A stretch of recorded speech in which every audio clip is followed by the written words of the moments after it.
Welcome back to the Morning Show here on the Rise News. It's now time to take a look at news stories making headlines around the globe. We'll begin here in Nigeria, where the ruling All Progressives Congress, APC, has won the governorship election in Bayelsa State, a traditional stronghold of the main opposition People's Democratic Party. Now, the final result of the contest declared last night, or in the early hours of today, actually showed that the APC candidate David Leon recorded a resounding victory over his PDP counterpart, Senator Joe Diri.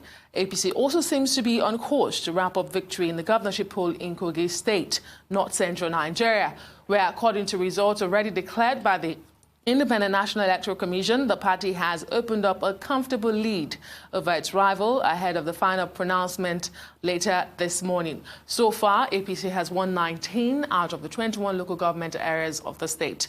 In the meantime, the Electoral Management Body has announced APC as the winner of the Kogi West Senatorial election held alongside the governorship poll over the weekend. Its candidate, Smart Adeyemi, was declared winner with 80,118 votes. But Dr. Abati, I think that story is true. Exactly, because it was declared inconclusive the last time I checked. The margin of lead between Senator Smart Adeyemi and Dino Melaye of the PDP. Lower than the number of council votes. Exactly, so that report is not correct.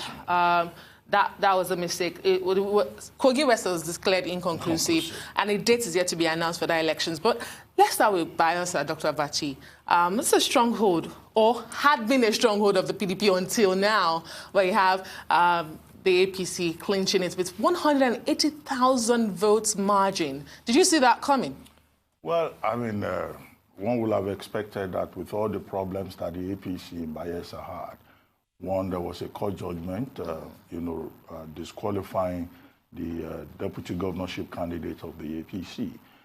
Then just before the election, there was also another court case at the High Court Yenagoa, where the court ruled that the primaries were defective.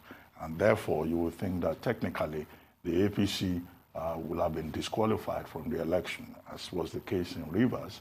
And, maybe perhaps the kind of outcome that we had earlier in the year in Zamfara State.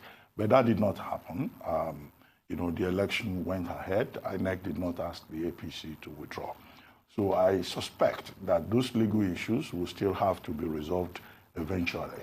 But already with the process that has gone on, the APC has managed to secure victory. But what kind of victory? That's the question to ask. Those who were on the ground as observers, the Center for Democracy and Development, CDD, sent observers, and a preliminary statement had been made by the CDD. Idayat Hassan, who is the director of the CDC, described what happened in Bayelsa State as gunpoint democracy. And the concern of our organization is that, look, there are issues about the integrity of the process, about credibility, that there were cases of ballot snatching, voter intimidation, even harassment of journalists and observers. Financial inducement. Vote buying. And she accused, both parties of competing, to buy votes. While, according to the statement made by her, the PDP was paying 7,000 in Yenagoa local government area. The APC was providing as much as 8,000.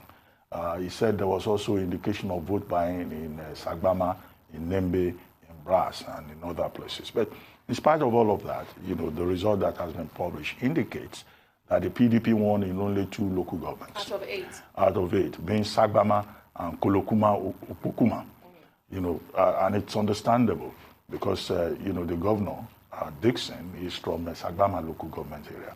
So it will have been strange for the governor to lose in one of his, but in his own area. Strange things happening. And then, of course, Kolokuma or Pokuma, you also have one of the candidates coming from there. But this will be the first time, that the rigging apart, vote buying apart, that the PDP will be thoroughly trounced in Bayelsa State. It's traditionally a PDP state, and it's been a PDP state since 1999. So in a sense, some of the feedback we're getting is that this election is particularly a referendum on the politics and the performance of the incumbent governor, that's Governor Seriake Dixon. I've heard people saying that, in the course of the preparation for the elections, he marginalized a number of people, and that his calculation was basically to serve his own interests. The deputy governor of the deputy governorship candidate of the PDP, is from the same area with him. And what people were saying is that the calculation is that if the PDP wins, then he will naturally, fill that slot in the Senate. So you now find that a number of people just resolved that they will not vote for him. They will not give him the ticket to go to the Senate. Another feedback that we're getting is also, the construction of the ticket within the PDP, which they felt, marginalized groups that are considered non-core Ijaw. In Bayelsa State, although it's a homogeneous state, but there's this politics of one group is more Ijaw than the others, and if you now look at it, you see that from some of those areas and in other places where some politicians have issues with Dixon, they just refuse to support the PDP.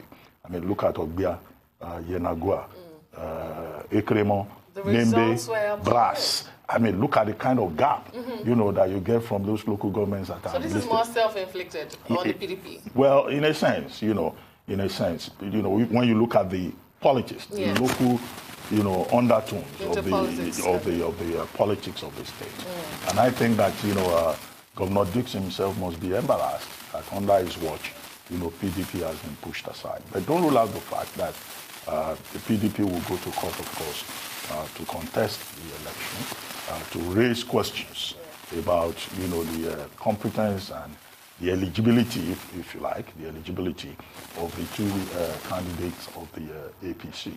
We should expect that. Indeed, and this is despite all the litigations pending already as a result of the primaries from these different political parties, including the APC. The PDP has its own issue in Bayelsa, because Timi Alaibe is on record as also having taken a case to court, which is yet to be determined.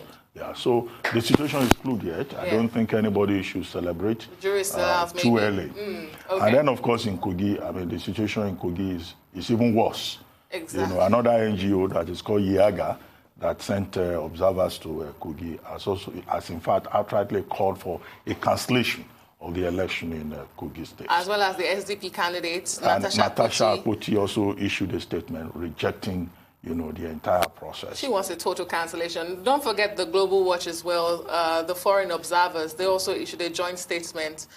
They raised the alarm over the level of violence we have seen, missing INEC staff, amongst other things. So, well, Dino Melaye, who is aggrieved ahead of the declaration of any result from Kogi State, has said what happened was helicopter democracy. Yes. That helicopters were flying, I mean, Hidayat says gunpoint democracy. Yes. He says in Kogi it is helicopter democracy because there were pictures of helicopters. And videos. Outright intimidation of voters, open air ballot snatching, and the sheer demonstration of impunity will just show you that we haven't traveled too far with our democracy and that, the various stakeholders have not learned the right lessons from the process of the general elections that we had in February and March. And that's quite unfortunate, and we just hope that all the persons who perpetrated this, will be apprehended and they will be made to face the wrath of the law. And in particular, we commiserate with the families of persons who died in Kogi. The body count is still continuing. Still on. But the most, reported of it is that of the nephew of Dino Melaye, who was shot at his polling unit. Yes, and then he died. Juwon, in the hospital following a fellow called Juwon. I think people should not die because they want to vote. Indeed. Their votes should be made to count. We still have a long way to go, obviously. I totally agree with you. And very quickly now to Hong Kong, where pro-democracy demonstrators hold up in a university campus set the main entrance ablaze this morning after surrounding police warned officers they may use live rounds, deepening fears over how nearly 6 months of unrest across the city will end. The violence extended a dangerous new phase of the crisis, which over the past week has seen schools shut down, roads barricaded, and Chinese soldiers briefly leave their local barracks to clean up streets. China has refused to budge on any of the protesters' key demands, which include free elections for the city of 7.5 million people. China has instead repeatedly warned it will not tolerate any dissent, and concerns are growing it could intervene militarily to curb the unrest. Dr. Bati, very quickly, I mean, what is the end game for the protesters in Hong Kong? Because nobody seems to be budging.